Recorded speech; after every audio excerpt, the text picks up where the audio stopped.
Marcos capítulo 6. Um profeta sem honra. Jesus saiu dali e foi para sua cidade, acompanhado dos seus discípulos. Quando chegou o sábado, começou a ensinar na sinagoga, e muitos dos que o ouviam ficavam admirados. De onde lhe vêm estas coisas? Perguntavam eles. Que sabedoria é esta que lhe foi dada? E estes milagres que ele faz? Não é este o carpinteiro, filho de Maria e irmão de Tiago, José, Judas e Simão? Não estão aqui conosco as suas irmãs? E ficavam escandalizados por causa dele. Jesus lhes disse: só em sua própria terra, entre seus parentes e em sua própria casa, é que um profeta não tem honra.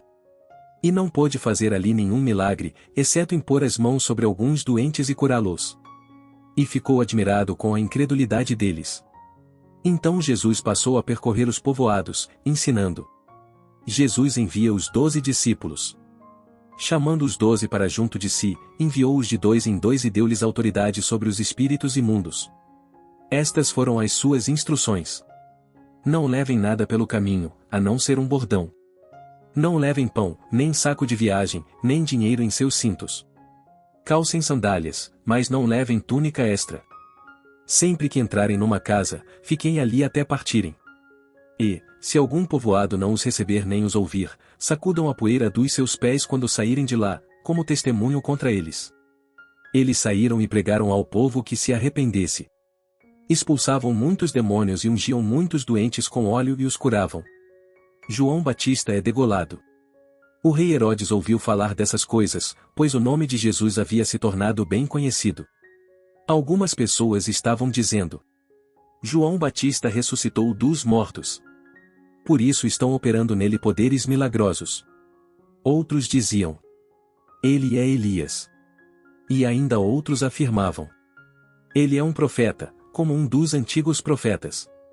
Mas, quando Herodes ouviu essas coisas, disse: João, o homem a quem decapitei, ressuscitou dos mortos.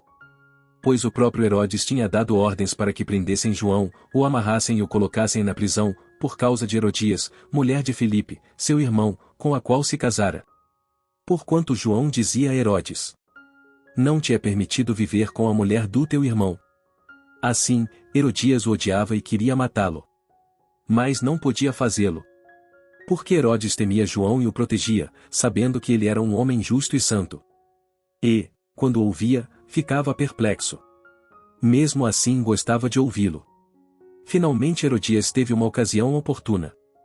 No seu aniversário, Herodes ofereceu um banquete aos seus líderes mais importantes, aos comandantes militares e às principais personalidades da Galileia. Quando a filha de Herodias entrou e dançou, agradou a Herodes e aos convidados. O rei disse à jovem: peça-me qualquer coisa que você quiser, e eu darei. E prometeu-lhe sob juramento: seja o que for que me pedir, eu darei, até a metade do meu reino. Ela saiu e disse à sua mãe: que pedirei? A cabeça de João Batista, respondeu ela. Imediatamente a jovem apressou-se em apresentar-se ao rei com o pedido: desejo que me deis agora mesmo a cabeça de João Batista num prato.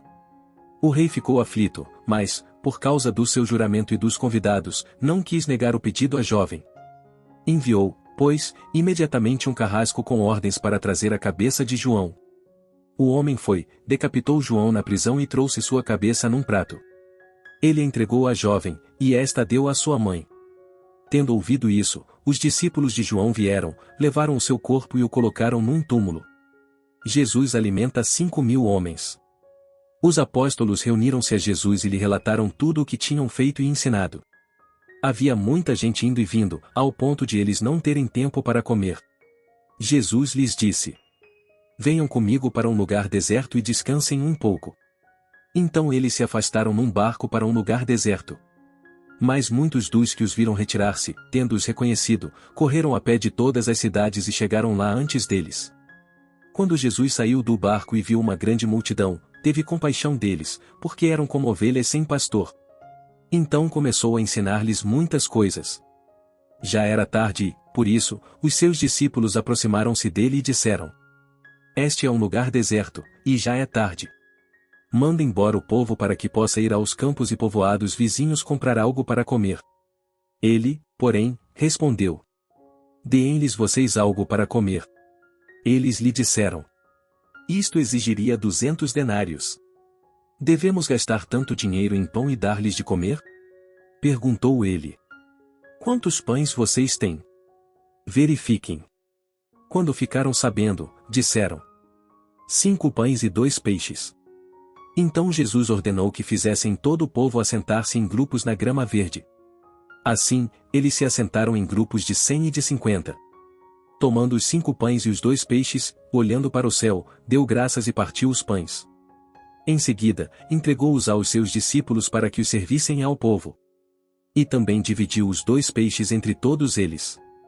Todos comeram e ficaram satisfeitos, e os discípulos recolheram 12 cestos cheios de pedaços de pão e de peixe. Os que comeram foram 5.000 homens. Jesus anda sobre as águas. Logo em seguida, Jesus insistiu com os discípulos para que entrassem no barco e fossem adiante dele para Betsaida, enquanto ele despedia a multidão. Tendo-a despedido, subiu a um monte para orar. Ao anoitecer, o barco estava no meio do mar, e Jesus se achava sozinho em terra. Ele viu os discípulos remando com dificuldade, porque o vento soprava contra eles. Alta madrugada, Jesus dirigiu-se a eles, andando sobre o mar e estava já a ponto de passar por eles. Quando o viram andando sobre o mar, pensaram que fosse um fantasma. Então gritaram, pois todos o tinham visto e ficaram aterrorizados. Mas Jesus imediatamente lhes disse: coragem! Sou eu. Não tenham medo. Então subiu no barco para junto deles, e o vento se acalmou. E eles ficaram atônitos, pois não tinham entendido o milagre dos pães. O coração deles estava endurecido. Depois de atravessarem o mar, chegaram a Genezaré e ali amarraram o barco. Logo que desembarcaram, o povo reconheceu Jesus. Eles percorriam toda aquela região e levavam os doentes em maçãs para onde ouviam que ele estava. E aonde quer que ele fosse, povoados, cidades ou campos, levavam os doentes para as praças. Suplicavam-lhe que pudessem pelo menos tocar na borda do seu manto. E todos os que nele tocavam eram curados.